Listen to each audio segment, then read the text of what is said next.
By the time we reached the canyon floor, the smell of burnt hydraulic fluid had already claimed the air, clinging to my uniform and seeping into the damp earth beneath my boots. Every step I took, I counted quietly, 1, 2, 3, just to stay tethered to the present, just to remind myself that the forest, dense with pines and low-hanging fog, was navigable and not entirely alien. The rhythmic tick of my wristwatch filled the spaces between radio bursts, a metronome cutting through the quiet like a conscience. SAR Command at Rolla Base had assigned us a straightforward recovery. 1 down National Guard UH-60 Black Hawk, last pinged 14.3 nautical miles northeast of Salem. Routine, they said. Low visibility. Mild terrain. But routine in these woods has teeth. We advanced according to protocol, 2 staggered columns, 4 meters apart, maintaining line of sight and comms on guard frequency 243. The forest floor gave beneath our weight, wet and black, stitched with fallen branches that cracked like muffled bones. Corporal Reeves took point, checking bearings every 50 paces, his red lens flickering like a heartbeat against the fog. The radio hissed in short bursts. Alpha, Bravo, check-in, over, and each transmission came back clean, though there was something off about the static. It pulsed, faintly, almost matching the tempo of my watch. I didn't mention it. You don't start reports with feelings. You start with facts, coordinates, bearings, times logged. But even then, the smell followed, heavier now, chemical and sweet, the way insulation burns when it's wet. At 1,800 hours, we located the first debris field, a half-melted rotor blade embedded in clay, blackened and glistening under the beam of my maglite. Hydraulic fluid pooled beneath it like oil over water, rainbowed and wrong. We secured a perimeter, logged the find, transmitted the coordinates. Protocol says you report, wait, verify. But waiting in that silence, with the tick sinking to my pulse and the static breathing through the headset, felt like something the manual hadn't prepared us for. Reeves whispered that it looked too clean for a crash, no torn soil, no scorch pattern beyond 10 meters. I counted his words, 7 in total, because counting helped keep them from meaning anything. We found no sign of the crew, no footprints, no drag marks, no heat signatures on the FLIR, just the hum of residual heat still trapped in the metal, faint enough to make the instruments flicker.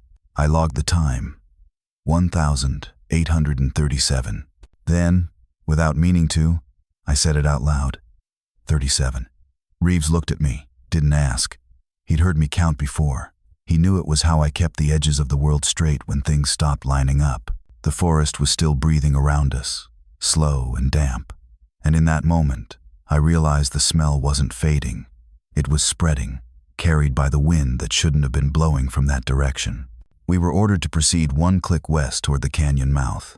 I remember adjusting the gain on my radio and catching a faint echo, someone calling Black Hawk come back. But the voice was too flat, too steady to be human. Reeves said it was bleed over from another frequency, but it came through our encrypted channel, and no one else was supposed to have that key. I logged it anyway, 1,845 hours. Last known location confirmed. Status: investigating. The tick of my watch felt slower then, heavier, like the seconds were fighting to hold their shape. We didn't know it yet, but the search had already ended. What came next wasn't recovery. It was recognition. The fluorescent lights in the briefing room hummed in that steady, low frequency that lives somewhere between sound and vibration, like a mechanical heartbeat you feel more than hear. My watch ticked beneath it, faint but insistent, and for a moment I couldn't tell which rhythm belonged to me. The air smelled of burned coffee, dry paper, and that unmistakable Army-issue disinfectant, something between lemon and regret. We were told this would be a simple search and recovery. Locate survivors, secure sensitive cargo, and exfil by 2200. Nothing fancy, nothing heroic. But Major Kavanaugh's jaw was locked tight enough to creak when he swallowed, and that said more than the map projected behind him ever could. He traced a finger across a grid overlay of Mark Twain National Forest, Zone Delta 7 through Foxtrot 1, then tapped the crash coordinates twice. His knuckle left a faint grease smudge over the mark, like it didn't want to stay clean. National Guard bird, he said, carrying standard payload. His tone was regulation calm, but the muscle under his left eye twitched, every time he used the word standard. I'd seen that before, in officers briefed on something they weren't cleared to understand. He paused longer than usual before reading the comms order. Encrypted channel only. No civilian bands, no parallel relays. This operation remains internal to Fort Leonard Wood and Rolla Command. Understood? No one asked why. You don't ask why when the silence feels wired. We signed the comms roster, call signs assigned, PRC 77 units checked out. Each set had been rekeyed with fresh crypto fills, something we usually reserved for black ops or live hostile extractions. I checked mine twice. Frequency 243, secondary 40.67, both encrypted under key code Sierra 7. The unit whined faintly, cycling, the pulse almost syncing with my wristwatch again. Reeves nudged me, muttered something about the sound making his fillings buzz. I said nothing. My job was recon, not commentary. But inside, I kept counting. 3 ticks between hums, 6 between the major's words, 12 before the projector flickered out. Numbers make sense when people don't. Kavanaugh ended with the usual procedural cadence, but it lacked conviction. Recovery of crew and material takes precedence. No photography, no civilian coordination. If you encounter resistance, of any kind, follow suppression protocols and report to command. This briefing is classified TS divided by SCI. He let the last 3 letters hang too long, as though spelling out a threat instead of a clearance. When we stood to leave, the room stayed quiet longer than it should have. Chairs moved slow. Radios clicked into harness mounts with precision that felt rehearsed. I could hear the tick under it all, the syncopated reminder that time was still obedient, at least for now. As we filed out, I caught a reflection of Kavanaugh in the glass, his hands gripping the edge of the table, knuckles white, shoulders rigid. He wasn't watching us. He was staring at the wall clock behind him, counting the seconds the same way I was. I knew that look, a man marking the difference between what he was told and what he believed. The hum followed me down the hallway, a fluorescent whisper above my head, merging with the pulse of the comm unit on my chest. Tick, hum, tick, hum. It sounded almost like breathing, but not quite human. They called us in by number, not name. 6, 5, 4, 3, 2, 1, then me, 0. It wasn't rank, it was order. A pattern that made more sense than faces or history. I stood near the open hangar door, watching condensation crawl across the metal floor as the temperature dropped. The fluorescent hum from the briefing room still lived in my head, but out here it was replaced by the dull mechanical cough of the UH-60 warming up. I could feel the vibration through my boots, steady and low, like the world itself was holding its breath. I counted every sound, 12 rotor rotations, 7 metallic clicks from weapon checks, 4 muffled curses as gear straps tightened. Numbers meant control. Names meant attachment. Control kept you alive. The quartermaster read off the manifest, monotone and methodical. M9 sidearms with 3 mags each, 2 M4 carbines with attached IR lasers, 1 PRC 77 comms rig per squad, SAR pack with locator beacons, chem lights, triage gear, and a triangulation grid for crash zone mapping. I logged it mentally, then physically, habit from deployments before this one. My hands went through motions older than the orders. Eject mag, count rounds, chamber check, safety tap, holster. The ticking of my wristwatch aligned perfectly with the metallic rhythm of loading, tick, slide, click, tick, click, safety. Across from me, Reeves was threading his harness, silent. The others talked only in nods. We'd all been in enough night ops to know that chatter before liftoff just fills the quiet, and quiet is precious. I fitted my infrared scope to the M4, tightened the clamp, and raised it toward the open dark beyond the hangar. Through the glass, the world dissolved into gradients, heat blooms of bodies, coolant lines glowing faintly, and one faint cold void where the forest began. It looked like the woods absorbed light instead of reflecting it. Beacon grids active, the tech said from the console, his voice breaking through the static. Signal triangulation, ready on your mark. Reeves gave a thumbs up, and I nodded back. I didn't feel ready. Readiness isn't emotion, it's the absence of one. By the time the bird's engine spun to full, the tick of my watch was gone. consumed by the rotor wash. But my body remembered the rhythm, adjusting subconsciously to the mechanical pulse. I watched the others board in sequence, 6 through 1, each stepping into the vibration that turned thought to instinct. I was last to climb in, ducking beneath the blades, the air thick with jet exhaust and hydraulic tang. The crew chief's hand on my shoulder was brief but grounding, a reminder that we were still among the living, for now. "Clock's running," he said through the headset, voice flat. I didn't reply, just glanced at my watch. It was already 4 seconds ahead of the mission timer. 4 seconds isn't much, but in the field, it's a lifetime. The interior lights dimmed to red as we ascended. The forest below became an unbroken shadow, and the ticking returned, not from the watch, but from somewhere inside the cabin, syncing with the tremor of the fuselage. I couldn't tell if it was mechanical or something else, echoing the memory of control. My voice cracked the silence without meaning to. If you've ever done night ops in silence that thick, you know how sound feels heavier than air. Reeves looked at me like he wanted to answer but didn't. The rest of the team just kept breathing in time with the rotors, synchronized in unease. I counted each rotation until the noise became indistinguishable from heartbeat, until all that was left between sound and silence was the steady pulse of the machine pretending to be alive. The night over the Ozarks looked almost too still to be real, like the forest below had stopped breathing just long enough for us to trespass. From altitude, the ridgelines folded over one another like waves frozen mid-motion, all of it washed in the dull red of the cabin lights. My watch ticked faintly beneath the headset, its rhythm struggling to keep pace with the helicopter's stuttered engine pulse. The crew chief sat opposite me, face unreadable behind his NVG mount, gloved hand resting on a rifle he'd never need in training, but always brought anyway. No one talked.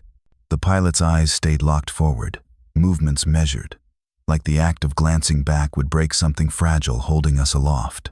I counted breaths to fill the void. 28 before the next course correction, 31 before the next vibration spike. Control by increments. Comms chatter started strong, clipped and procedural. Bravo 1, altitude 8500, tracking vector Delta 7. Copy, Bravo 1. Proceed gridlock. Maintain encryption. Report visuals. Then mid-sentence, static. A slow fade. Not the clean hiss of interference, but something textured, like fabric tearing underwater. Reeves tapped his headset twice, checked the signal strength. Nothing. Even the backup frequency came through laced with distortion, voices dragging like echoes heard through ice. The forest below showed no movement, no heat, just cold, uniform stillness. I tried to sync my breathing with the tick again, but the rhythm slipped, 3 beats off, then 4, until time itself felt misaligned.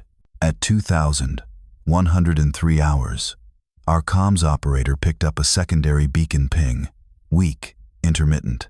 Source, 1.4 miles east of the original crash coordinates. The transmission ID didn't match any guard frequency, though the signal type was identical. Reeves and I locked eyes for the first time since takeoff. The Major's earlier silence came back to me, his clenched jaw, the unspoken restrictions. Could be an echo, the crew chief offered. Too fast, too certain. But the way he tightened his harness afterward betrayed the lie. I logged the coordinates anyway, pen dragging slightly across the clipboard as the rotor wash jostled my arm. We all knew that's not how echoes work. The pilot dipped low over the next ridgeline to chase the signal, and that's when the FLIR screen caught movement, thermal distortion creeping upslope through tree cover. Slow but deliberate. The operator froze, adjusted gain, zoomed in. It blurred at the edges, like heat bleeding into shadow, then vanished entirely. Could be wildlife, Reeves muttered, his tone missing conviction. The pilot didn't respond. None of us did. Instead, the silence took on a weight of its own, pressing against the windows, thickening the air. My watch ticked louder in that void, defiant against the drone of the engine, like it refused to let the machine dictate time. We leveled out over the next valley, and the pilot cut speed. The static eased but didn't disappear. It hovered, low and constant, beneath every transmission like breathing on the line. I kept counting the pulses from the dash instruments, each one slightly out of sync with my watch, until I wasn't sure which belonged to which. The forest below was nothing but black texture now, unbroken, uninviting. The operator logged the anomaly, voice steady but eyes unfocused. Reeves leaned in close and whispered through the intercom, "It's moving uphill, against wind." His words came in fragments, cut by interference. I tried to reply, but the signal cracked in half, mid-syllable. Somewhere between the rotor beats and the ticking, I realized we were still hearing something trying to answer us back. The rain had stopped just before we descended, leaving the air thick and electric, like the storm had only paused to watch. The Black Hawk settled into a small clearing east of the canyon mouth, rotors chopping mist into spirals that refused to dissipate. I stepped out first, boots sinking into wet loam, counting the seconds between lightning flashes, 1, 2, 3, each beat steadying the pulse the flight had scrambled. My watch ticked beneath my glove, faint, irregular. It felt wrong against the weight of the air. The ozone hit immediately, sharp and dry in the back of my throat, layered over the acrid scent of burnt polymer and scorched soil. Reeves motioned toward the tree line, where the forest tilted downward into shadow. "Impact zones less than 200 meters, he said, voice thin over the headset. "No thermal readings." That should have been reassuring, but the quiet that followed didn't sound empty. It sounded expectant. We moved in standard SAR formation, 3 forward, 2 flanks, 1 rear. The forest canopy swallowed our NV beams, scattering green light against damp bark. Every few steps, static flared across the radio net, short bursts that almost sounded like syllables before breaking into noise. I forced focus through procedure. Verify bearings, mark coordinates, check comm strength, advance 10 meters. The wreck revealed itself piece by piece. First a rotor blade sheared clean through a maple trunk, then a section of fuselage twisted and buried nose first in clay. Hydraulic residue shimmered under the light, rainbow slicks coiling in shallow water. The debris field was too compact, too symmetrical. UH-60 crashes scatter wide unless they hit vertical, but this one had folded neatly, like something guided it down. Reeves crouched near the cockpit frame, ran a gloved hand along the edges. "Heat damage is uneven," he said. "Looks directional." His sentence trailed off into the static. Then we saw it, just beyond the tail section, half embedded in wet soil. A footprint. One print, clear as cast metal. At first glance, I thought it was a boot, maybe one of ours, but the scale was wrong. 17 inches, maybe more. The depression was smooth at the edges. No heel strike, no tread pattern. The mud around it had baked firm from heat, like it had set instantly after impact. Reeves aimed his light closer, his breath fogging in the beam. "No drag, no stride," he said. "It's just there." I tried to find a comparison. Bear, elk, even a snowshoe imprint. But it matched nothing organic, nothing standard issue. The forest went still, as if listening. My watch ticked twice, then stopped altogether. I tapped the glass, counted 3 seconds, tapped again. Nothing. I started counting out loud instead. 1, 2, 3, just to fill the space.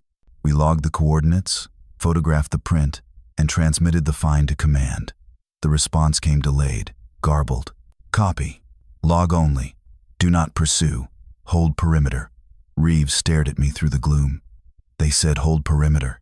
I nodded. The rain began again, soft at first, then heavy enough to erase the edges of the print within minutes. I wanted to feel relief, but instead dread set in deeper. A normal crash site leaves bodies, wreckage, clues. This one left us an absence, an impression too precise to be coincidence, too singular to be random. The air crackled again, faint blue veins of lightning spreading through the fog. I counted the seconds between flashes, each one slower than the last, and realized the tick in my head wasn't coming from the watch anymore. It was coming from the ground beneath us, deep and rhythmic, like something below was still keeping time. The team pulled back to regroup near the perimeter line. Reeves checked his altimeter. Readings flickered, fluctuating between elevations by the hundreds. "Instrument drift," he muttered, but I saw his hand shake when he said it. The others avoided eye contact, pretending to busy themselves with gear. The radio hissed once, then died. In that stillness, the smell of ozone thickened, mixed with the chemical sweetness of burnt polymer. a combination I'd only smelled once before, in a lab where things were built, not broken. The storm was closing in again, crawling back across the ridge we'd flown over hours earlier. I tapped my watch face once more. This time, it restarted, tick, tick, tick, but each pulse lagged a fraction behind the thunder, as if the storm had taken over the count. We didn't know it yet, but we weren't the first to find this site. We were only the first still breathing.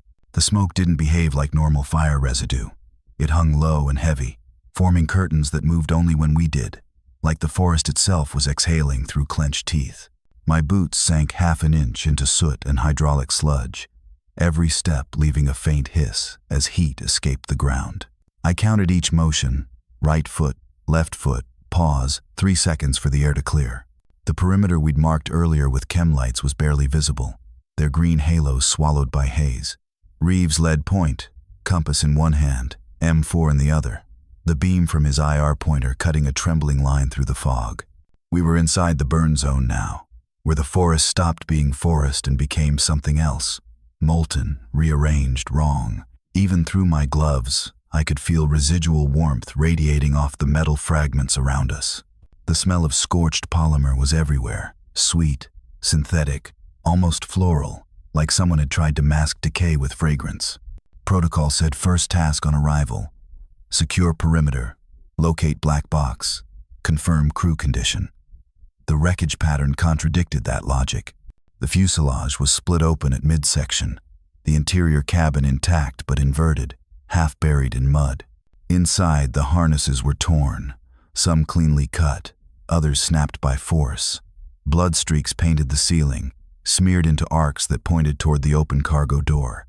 I logged the observation, timestamp 2000, 136 hours, then recorded coordinates for the recorder retrieval. Reeves and Corporal Hanley began mapping debris points, marking each with beacon tags while I crawled inside the cockpit. The panels were dead, instruments melted, but the data recorder housing was untouched, bolted tight, paint bubbled but intact. I pried it loose, wiped soot from the label. Serial number L8X4430, TS, divided by SCI tag. The designation didn't belong to National Guard inventory. It was black level clearance, something they never mount on routine flights. I keyed my mic. Command, we've got recorder recovery. Unknown classification. Over. Static answered back. Long, low, and uneven. It didn't sound like interference. It sounded like breath. Reeves motioned for silence, pressing a finger to his headset. Say again? He asked. The reply came fragmented. Copy. Maintain. Zone integrity. Followed by a faint subsonic tone that vibrated in the teeth, a resonance too deep to be natural. I checked my PRC-70, Isieta readout, signal strength perfect, no distortion indicated. The hum grew steadier, almost patterned, aligning with the tick of my watch in perfect sync for 3 beats before both fell out of rhythm. I tapped the glass. Nothing. The air itself felt denser, humming through fabric, through skin. Hanley turned toward the north ridge. You hear that? He whispered, though no one had spoken. Reeves shook his head, but his face gave him away. He heard it too. We followed the drag marks extending from the wreck, 3 parallel grooves cut deep into the soot, leading toward the northern slope. They weren't footprints, they were impressions, as though something had gripped the ground itself and pulled. I measured spacing, 34 inches between lines, inconsistent depth, direction consistent with retreat rather than approach. Extraction? Hanley suggested. Maybe the crew crawled out? Reeves didn't answer. The pattern was too linear, too clean. I knelt, brushed my glove across one groove, and felt warmth still radiating upward. No source, no flame, just stored heat, pulsing in intervals. 5 seconds on, 2 seconds off. I timed it until I lost count. My watch had stopped again. Procedure demanded composure. We worked as if the field manual could still make sense of what we were standing in. Reeves ordered the zone flagged, and the recorder sealed in a containment sleeve. I clipped it to my vest, its casing faintly vibrating against my chest. The hum in the air intensified until it felt internal, like hearing through bone instead of ears. Hanley whispered something I almost didn't catch. Under the static, there's breathing. The words clung to the air, refused to fade. We froze. All headsets silent, but the static persisted, textured, rhythmic. Reeves keyed his mic again. Identify transmission source. No answer. Only that low pulse, rising just above hearing threshold, layered beneath the wind. I started counting again. 1, 2, 3. Each number a defiance against the noise. My own voice sounded detached, too calm, like someone narrating from another time. The drag marks disappeared into a patch of soil that wasn't burnt but fused, glass-like, rippling in faint heat distortion. I reached toward it and felt vibration through the glove, steady as a heart monitor. "Pull back," Reeves ordered, but his voice cracked mid-command. The hum spiked, then collapsed into silence so total it felt pressurized. I could hear my pulse again, loud, human, uneven. I logged the final reading, timestamp 2158, and marked our position with a single chem light. The glow barely held. As we withdrew, I glanced back once. The wreck, the smoke, the fused earth, and saw the light flicker 3 times in measured rhythm. Tick, tick, tick. Then it went dark. By the time we cleared the burn zone, the air had cooled enough for breath to fog in front of our visors. The forest felt alive again, but not in a way that comforted. It watched, quiet and unblinking, from the mist-choked tree line. Reeves took point, motioning for a staggered column as we advanced toward the slope. The drag marks continued ahead, still sharp despite the ash drift that had settled overnight. They were deliberate, rhythmic, as if whoever, or whatever, made them had paused at intervals to adjust their grip. Each indentation in the soil had depth, weight distribution too heavy for a standard human frame. I took a plaster reading. 14 inches at widest point, over an inch deep. The ratio suggested nearly 400 pounds of downward pressure. Still, the shape wasn't feral or misshapen.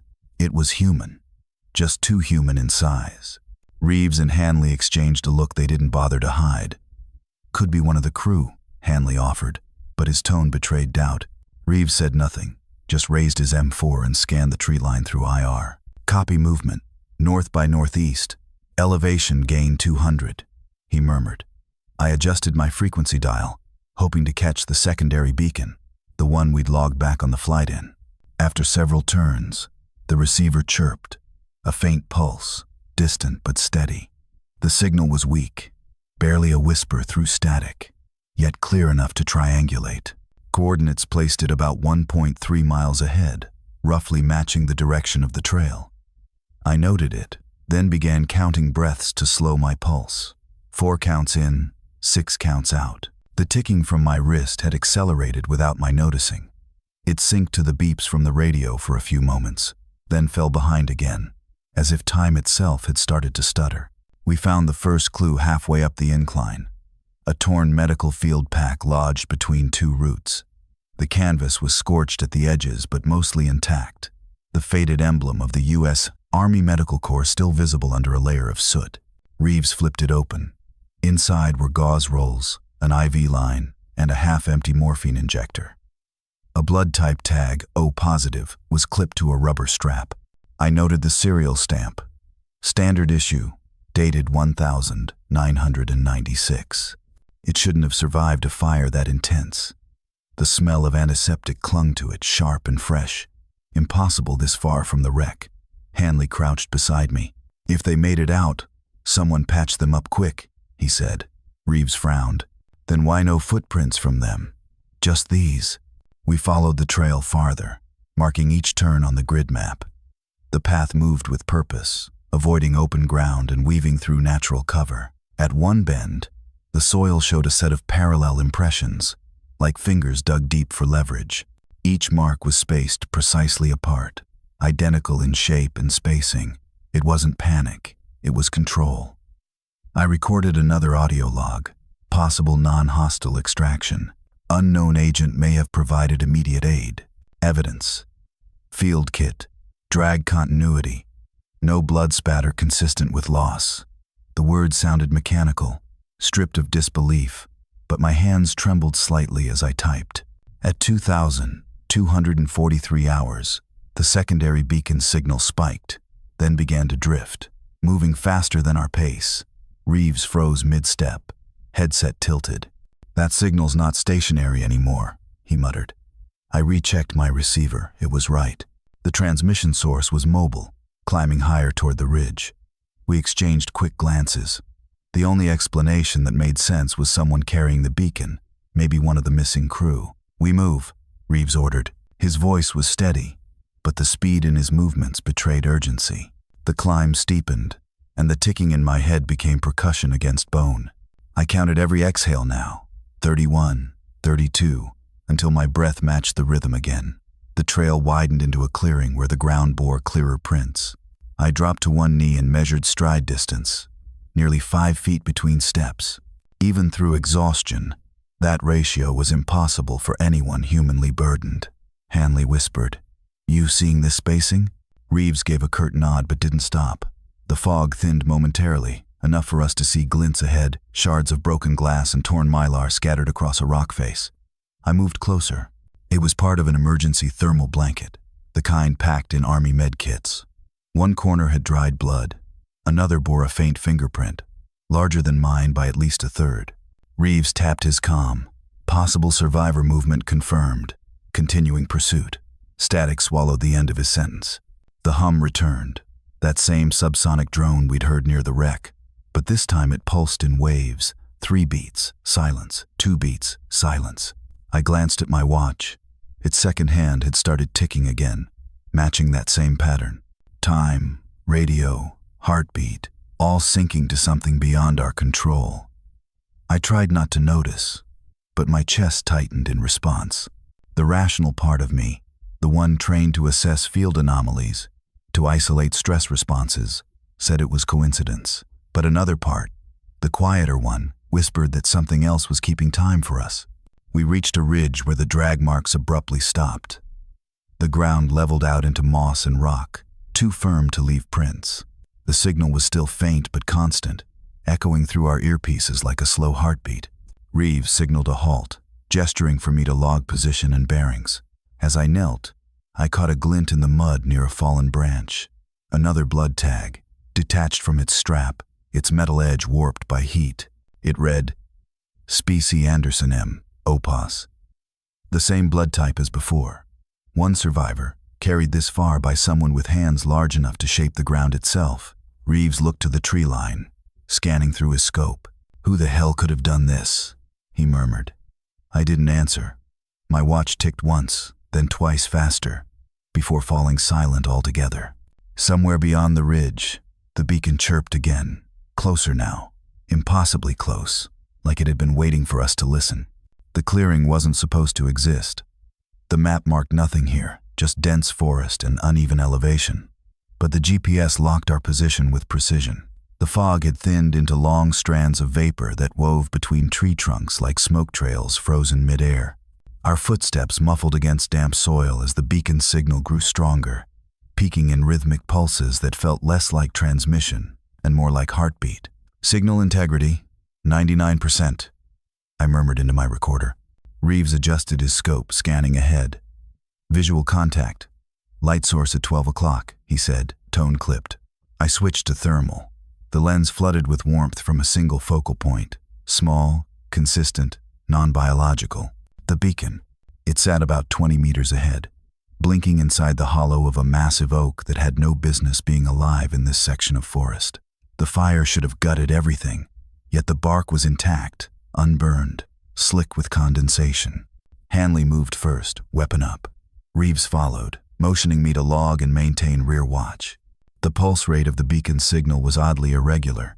3 flashes, pause, 2 flashes, pause, then repeating, just like the hum we'd been hearing since the crash site. When I crouched closer, I saw the opening in the tree wasn't natural. The edges were smooth, perfectly circular, as if cut by a tool with surgical precision.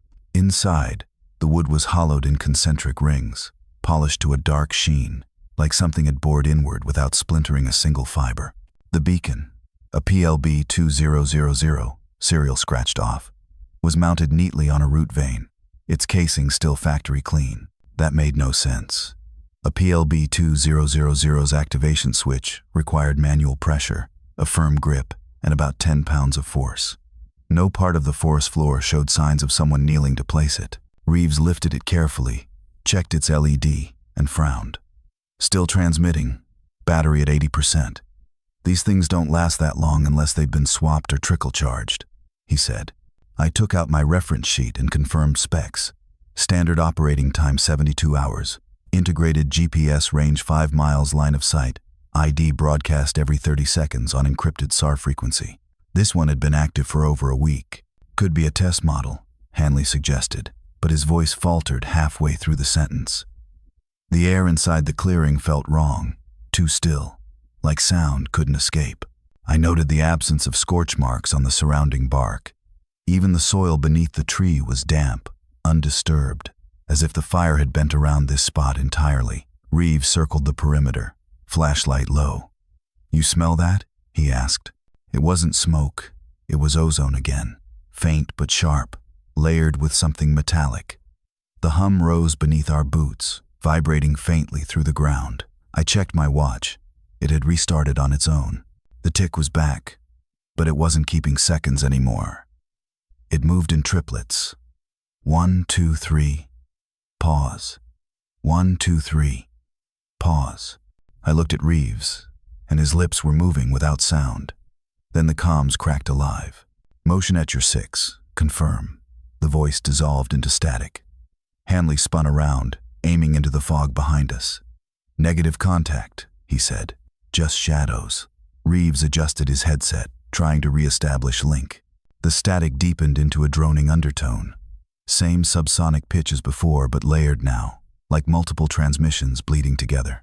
I caught faint words buried beneath it. Fragments. Maintain. Containment. Observe only. None of it matched our channel encryption. I felt a shiver crawl through my back as I logged it. Foreign frequency interference detected. Source unknown. Hanley moved toward the opposite edge of the clearing, scanning the tree line. "Sir, we've got impressions here," he called softly. Reeves joined him, and I followed, careful not to disturb the soil. The prints were identical to the ones below, wide, deep, but this time accompanied by smaller indentations alongside, boot treads, human ones. "Someone was here," Hanley said, voice shaking. They dropped the beacon and moved east. Reeves knelt to inspect. "Or someone placed it," he said. He looked up at me. "Log both possibilities." I did, though the words felt pointless. Our field manual had no section for this kind of geometry in wood, no explanation for why the cut in the oak looked machined. Then the hum shifted again, no longer beneath us but around us, moving through the air in circular motion, as if echoing off invisible walls. Reeves motioned for silence. For a second, I thought I could make out a rhythm, breathing, deliberate and slow. The fog stirred behind Hanley. He turned sharply, weapon raised. "Movement," he hissed. Reeves pivoted, flashlight slicing across empty air. The beam caught a faint glimmer, moisture maybe, or eye shine, but then it vanished as if swallowed. I tried to get a thermal lock. Nothing. Just a cold void where the shape should have been. "Team, regroup now," Reeves ordered. We formed a half circle around the oak. My receiver started beeping erratically, signal strength dropping in sudden bursts. "It's jamming itself," I said. The beacon's LED still blinked in perfect rhythm, oblivious to the interference. I tapped its casing once. The light paused mid-flash, then resumed but faster. 3 pulses per second. Triplets again. The same tempo as the hum, as the ticking in my wrist. The comms erupted in white noise so loud it rattled my headset. Reeves shouted something, but I only caught fragments through distortion. "Fall back. Static's not." Then silence. A total blackout. The forest swallowed every trace of sound, leaving only that low, measured breathing that wasn't ours. I could feel it on my neck, warm, timed, real. I turned slowly toward the oak. The beacon light blinked once more and went dark. The clearing should have been easy. Coordinates locked. Payload secured. Weight within UH-60 load limits. Standard procedure. Hook the black box containment crate. Test lift. Ascend. Rendezvous with gridlock point. That's the theory. But the rotor blades beat against air that refused to cooperate. Full throttle, collective up, bird shuddered, rose an inch, then settled back down as if pinned by invisible hands. Reeves keyed his mic, voice clipped but tense. Negative climb, altitude 0, recheck load distribution. The instruments read perfectly. Weight 425 pounds, center of gravity within tolerance. I scanned the perimeter. Nothing. No tree limbs, no snag points. The Blackhawk's tail rotor whispered against nothing, and still it didn't lift. Then it started. The metallic hum. Low at first, almost imperceptible, until it vibrated through boots, knees, and the spine, sinking unpleasantly with the rotor wash. The crew chief cursed, gloves gripping cyclic and collective, voice shaking just enough to betray disbelief. "Bird's not responding," Reeves shouted. Hanley dropped beside me, rifle loose, eyes darting to the shadows at tree line. The hum built in intensity, a subsonic resonance that matched the oscillations I'd felt near the wreck.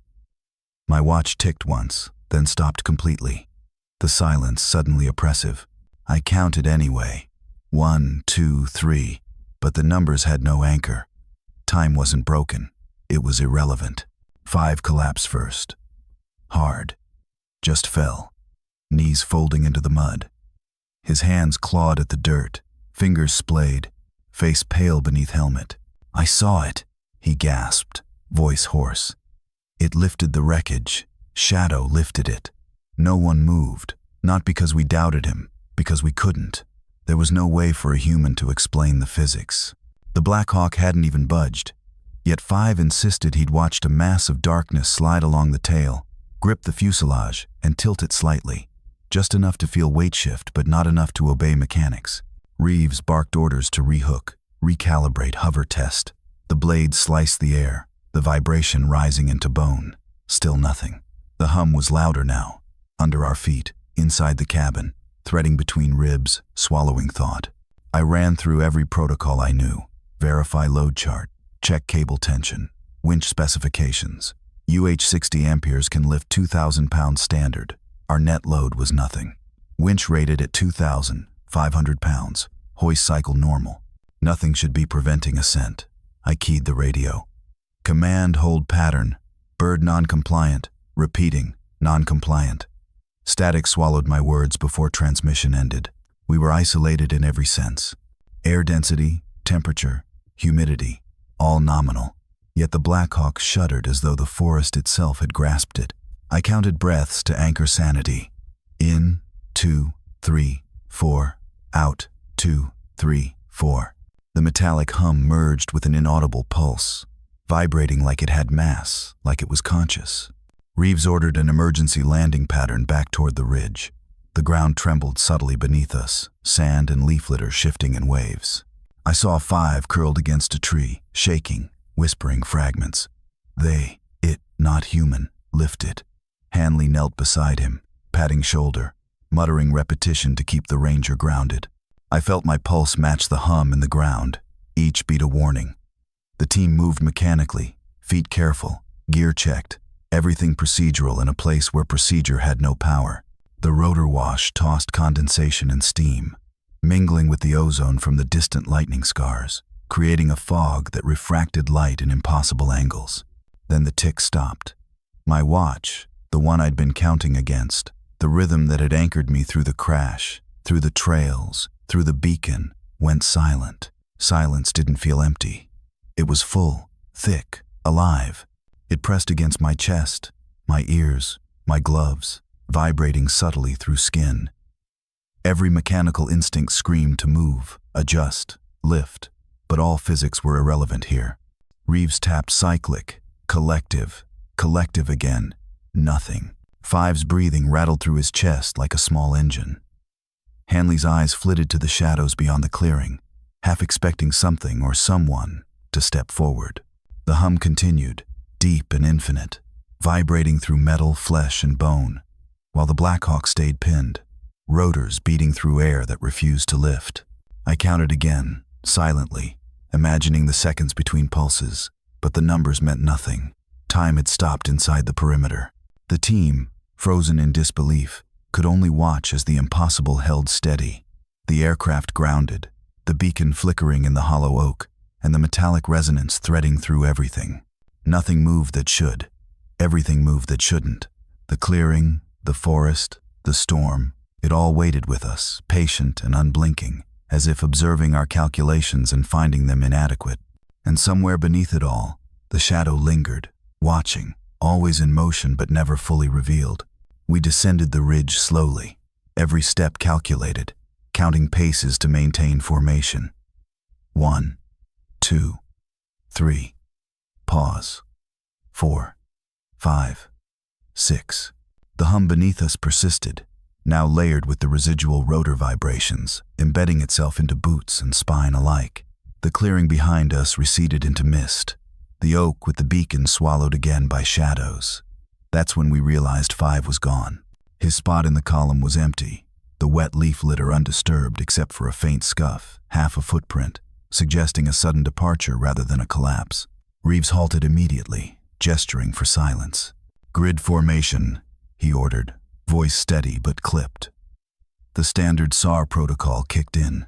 Perimeter sweep, visual contact checks, sector bearings, radius increment of 50 meters. Each step into the forest felt heavier, the moss muffling footfalls, as if the air itself resisted our advance. The team fanned out, rifles and flashlights tight in hand, infrared scopes scanning, every movement synchronized yet tense. I noticed something on the forest floor near where 5 had been. A small radio, dropped or placed. Its casing was scratched, mud encrusted, but the beacon tone pulsed faintly beneath the static. An almost human rhythm, like a heartbeat trapped inside electronics. I picked it up, calibrated the receiver, and keyed my notes.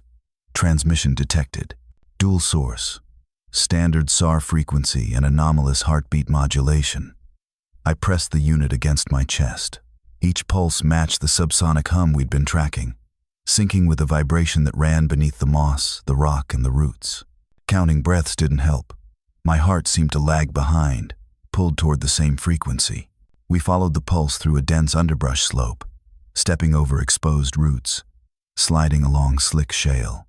The beacon signal intensified with proximity, converging on a limestone outcrop wedged between the ridgelines. Reeves motioned everyone to halt.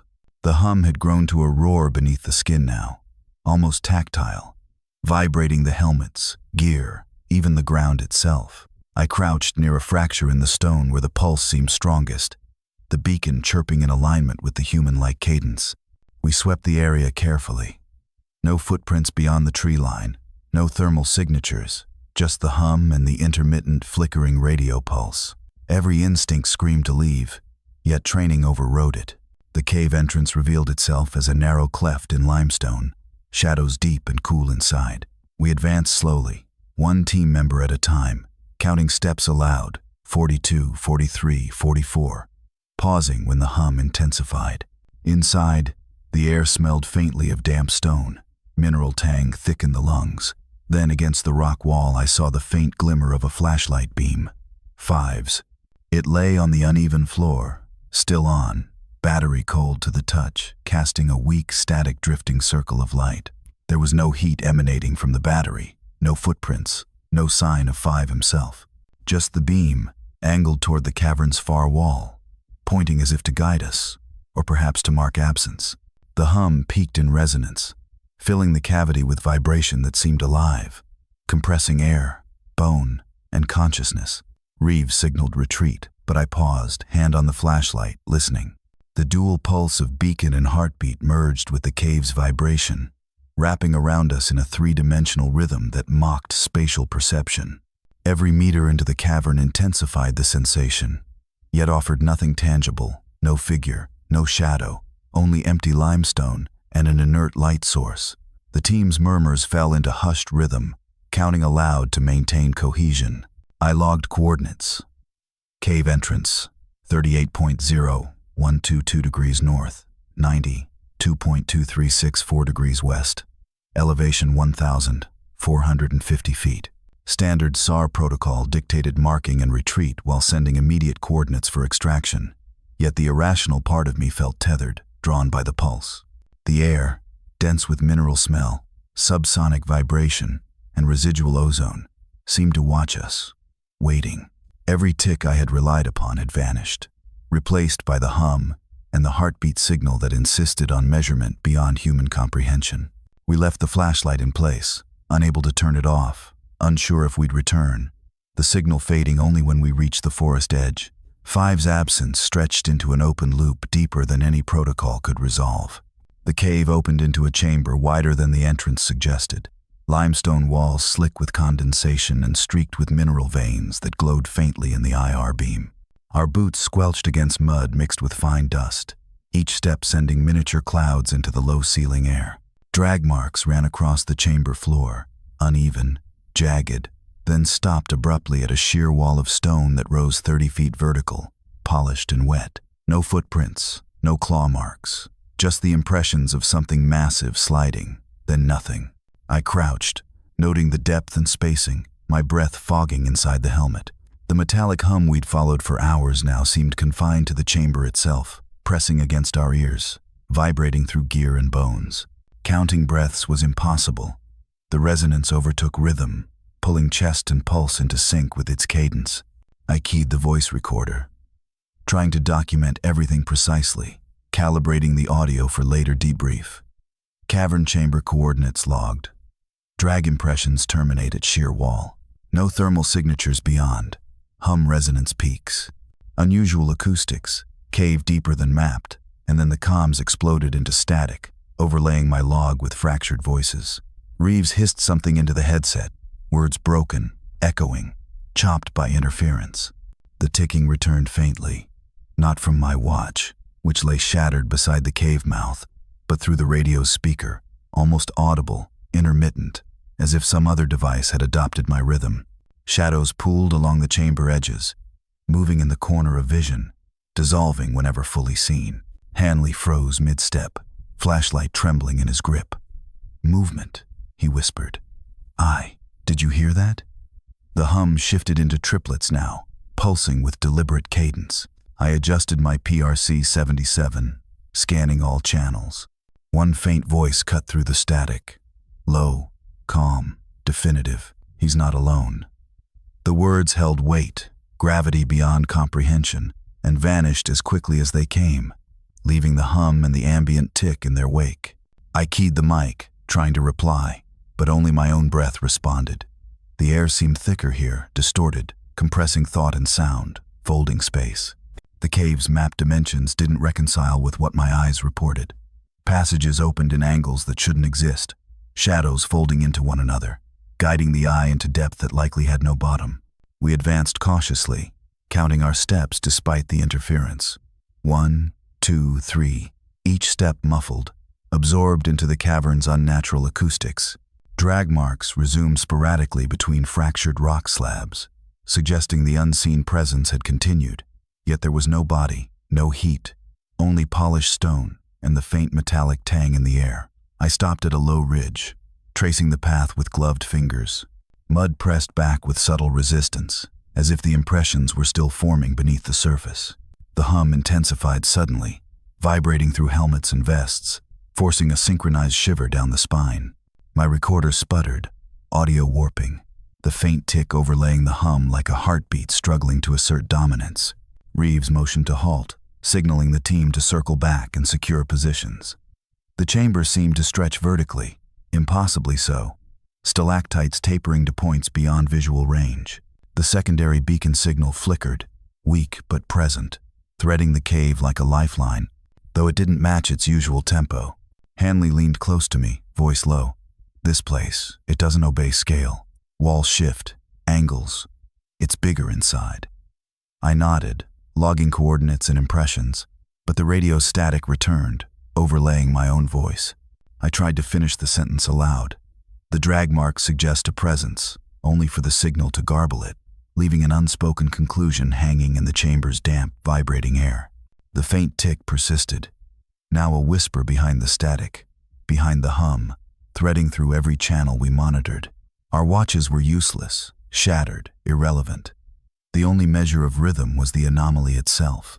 Reeves signaled a regroup near the entrance.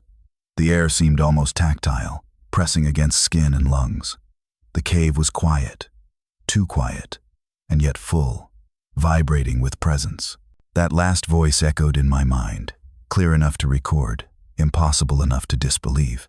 He's not alone.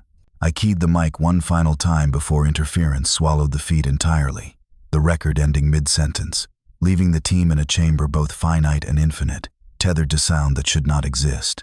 Dawn broke slowly over the Ozark ridges, casting pale light through mist that clung to the treetops like gauze. The forest seemed quieter now, almost respectful, as if holding its breath after the night's chaos. We reached the LZ, rotor wash from the previous Blackhawk still scattering leaves in trembling clouds, only to find a new chopper waiting, sleek, unmarked, and foreign to any flight logs we'd seen. Its engines were silent, unusual for a craft of that size, and 3 figures stood beside it, dressed in gray suits that seemed to absorb light rather than reflect it. Reeves stopped mid-step, scanning their posture, weapons concealed but visible under pressed jackets. Chain of command kicked in automatically, yet a vacuum of authority pressed against our instincts. These men weren't National Guard, FAA, or SAR. They belonged to nothing we recognized. The lead figure stepped forward, hands clasped, face neutral. "All recovered materials immediately," he said, voice even, almost clinical. Reeves glanced at me, tension cutting across his jawline, then nodded silently. Field protocol demanded evidence remain under secure chain of custody. Black box containment sleeves, blood samples, thermal recordings, radio logs, all sealed, labeled, dated.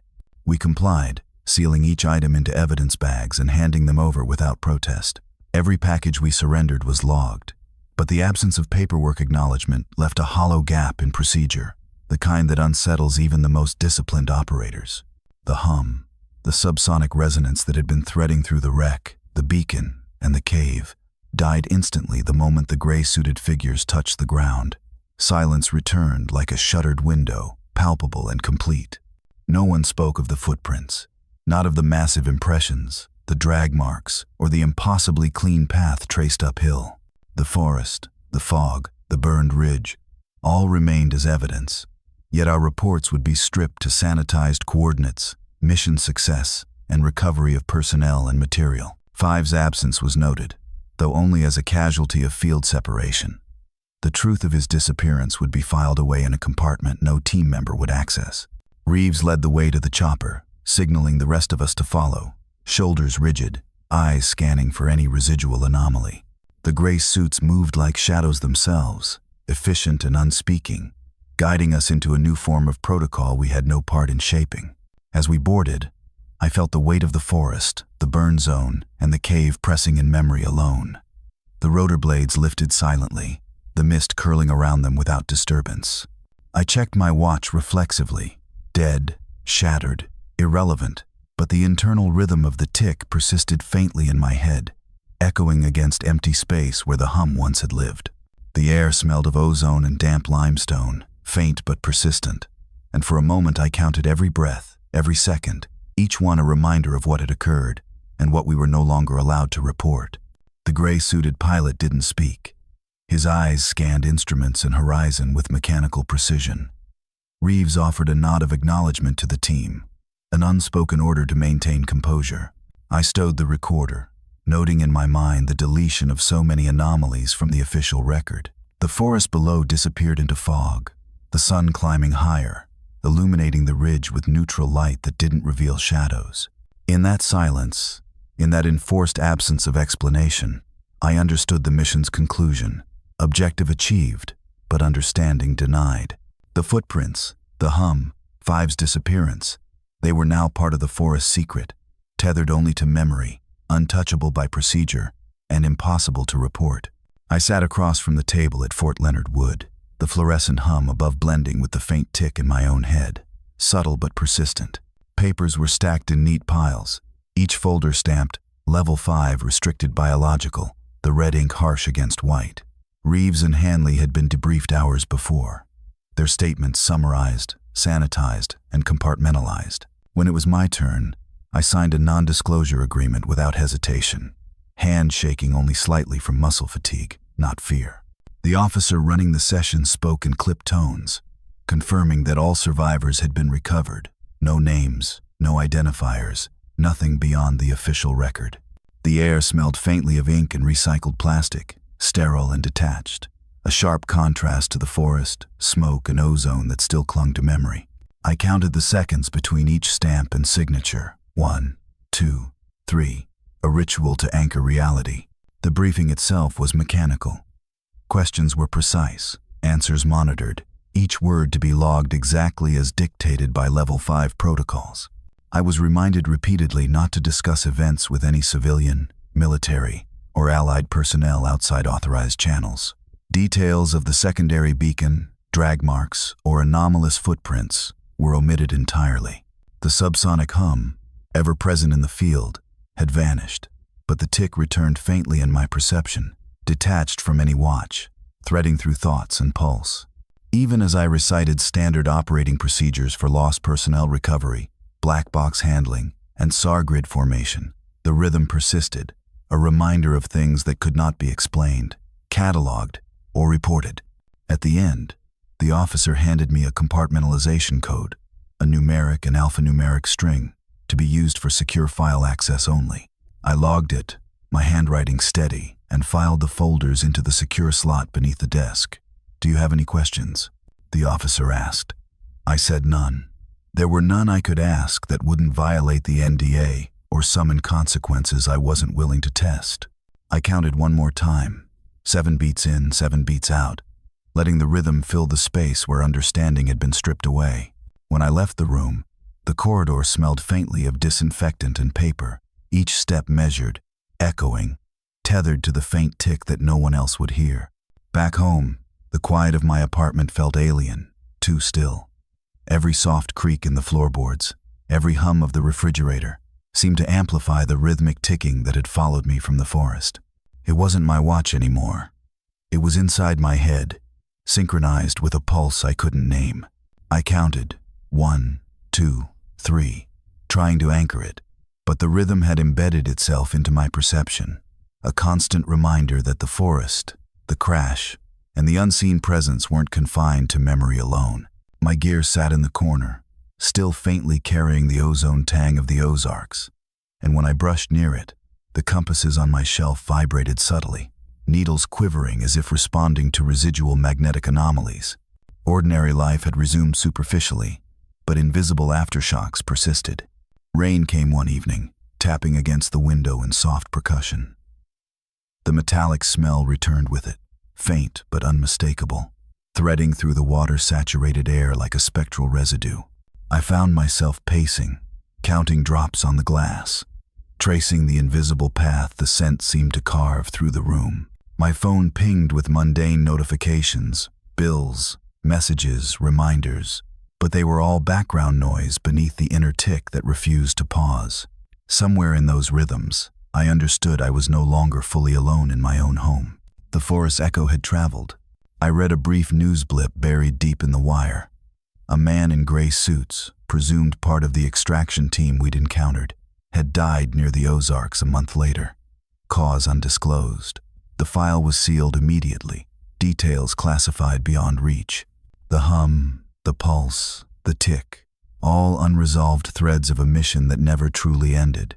The footprints, the drag marks, the beacon, Five's disappearance. They remained outside explanation. I counted again, 1, 2, 3, willing the rhythm to end, yet it persisted, a tether to what had been and what might still be waiting. The compass needles quivered once more as I walked past a small wooden shelf, brushing against a piece of bark I'd brought home from the forest, a tactile souvenir of impossible geometry and silent authority. I knew, somewhere beyond doors and walls, beyond policy and protocol, the rescuer, or whatever had carried Five, was a presence neither temporal nor fully observable, and that presence had not forgotten. I stopped, exhaled slowly, and let the tick thread through me one final time. Neither enemy nor ally, simply waiting, always counting alongside me. Years had passed, the world around me moving with indifferent continuity, but the forest remained imprinted in memory like a scar. I returned alone, boots crunching wet leaves, counting deliberately to 50 between each step. 1, 2, 3. Up to 50, then repeat, grounding myself against the dissonance of recollection. The fog clung low, familiar and alien at once, scents of damp pine and faint ozone brushing past, stirring dormant reflexes. My watch, unwound for years, ticked faintly anyway, synchronized with a resonance beneath the forest floor, the hum we had chased so long ago. Each vibration threaded through gloves and spine alike, subtle, insistent, almost comforting in its persistence. I traced the burn zone carefully, scanning for impressions, counting again, noting every broken branch, every displaced stone. The hollow oak where the secondary beacon had pulsed was gone, collapsed into natural decay, yet a faint memory of triplet pulses lingered in the air. The drag marks, the footprint larger than any human could produce, the scattered equipment, all existed now only in my mind and in tactile cues underfoot. I pressed my gloved hand to a patch of moss, cold and wet, imagining the presence that had moved through here decades earlier, a rescuer whose shape, motive, and origin remained entirely unknowable. Recording the coordinates, I closed the notebook, voice calm and deliberate. I wasn't chasing monsters, I said softly, the words swallowed by wind. I was following a rescuer we were never meant to find. The tick of my wrist merged finally with the subsonic hum, fading into one another, dissolving into silence. The forest exhaled around me, indifferent yet intimate, leaving only the quiet pulse of memory, anchored by ritual counting and a persistent sense of presence that no official record would ever acknowledge.